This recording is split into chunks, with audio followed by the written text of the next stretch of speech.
After spending my time in Brizzy, I went by the station to buy myself a TransLink Go card. This card is a fast and convenient way of paying for bus, train, tram, and ferry services in southern Queensland. Treat it as cash, as each fare is calculated and deducted from your balance. My entire 2.5-hour journey tallied up to $42 as I traveled by one bus, then another, then transferred to a train, and finally onto an electric tram that connects to the train station platform. It was a seamless travel day, and I was quickly ushered in to the heart of Gold Coast, Australia. The Gold Coast is a sprawling coastal city dominated by high-rises and world-class surfing beaches.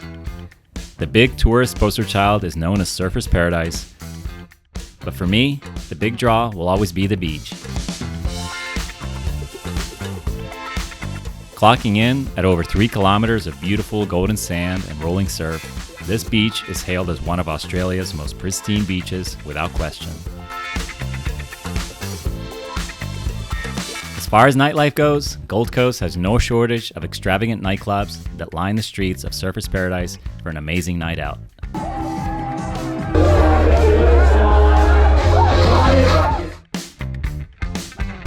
My recommendation on where to stay in Surfer's Paradise if you're a solo traveler is Tequila Sunrise Hostel.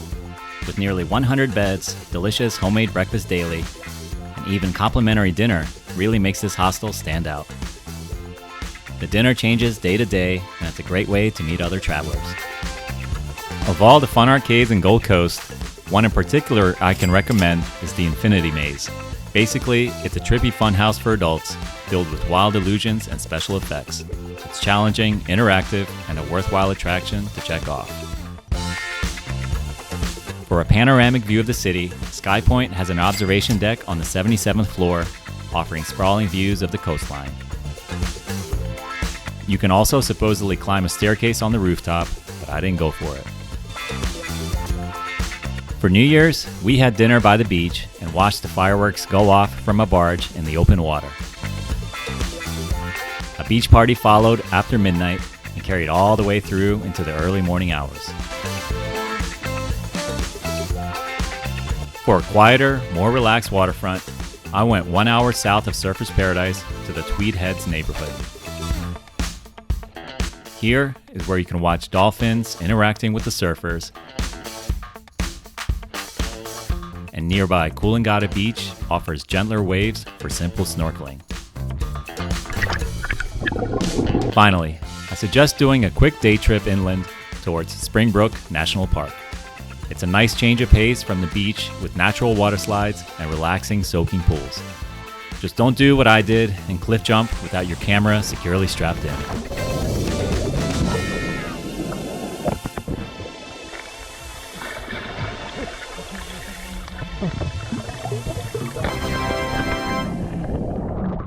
Oh my God!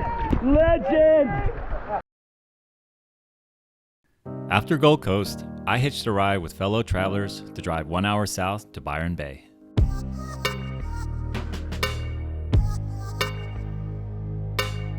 This region in New South Wales is known for its spectacular beaches, lively festivals, and a vibrant community spirit. Its laid-back vibe and rooted counterculture is a welcome change from the fast-paced life of the Gold Coast.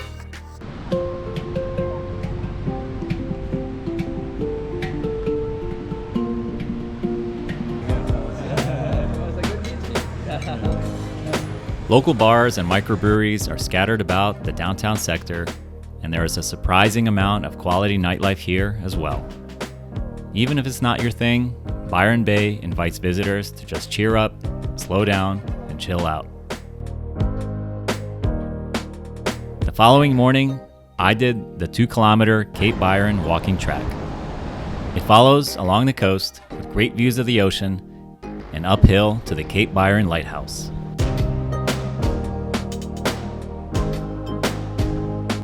Built in 1901, this lighthouse stands across a long, narrow ridgeline on the most eastern point of Australia.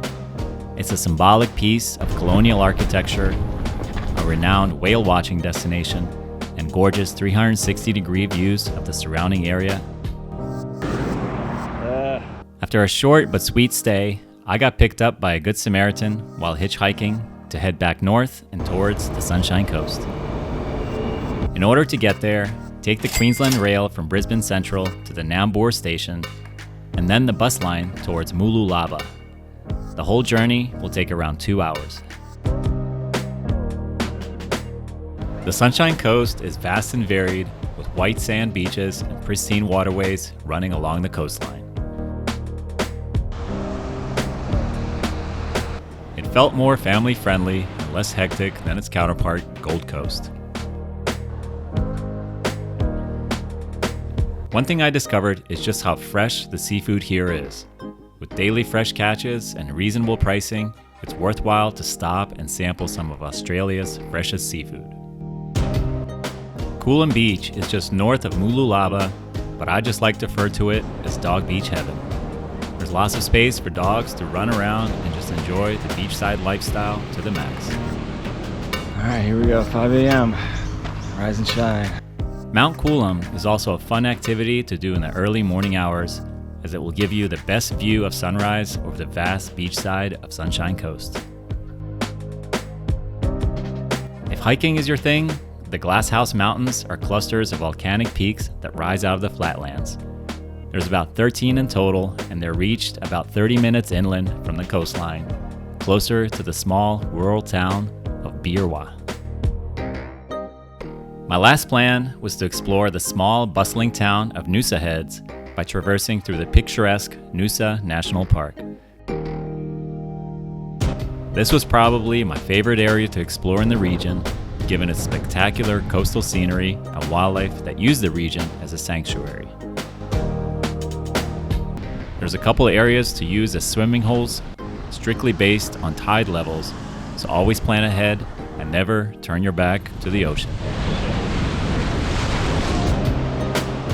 There are countless surfing locations scattered around the park, along with a few public access beaches to just lay out and soak in the rays. When I got through the national park, Hastings Street introduced me to the iconic town of Noosa Heads. It's a popular tourist walking street with high-end retailers, dining options, and hotels. There's the main beach, which sits on the other side of Hastings, but given its relative small size, it has a reputation of being extremely crowded. Overall, Noosa Heads was an interesting place to visit. It's going through a massive real estate boom, but the surfing culture still thrives, and I'm curious as to what's in store for this small, high-end town in the coming years. After spending over a month in Queensland, it was time to take the train back to Brisbane and carry on with my travels. I flew out the following day to Borneo, an island I always wanted to explore since I was young. If you like this video and want to continue exploring the world with me, please don't forget to like and subscribe. Thank you for watching. See you next time.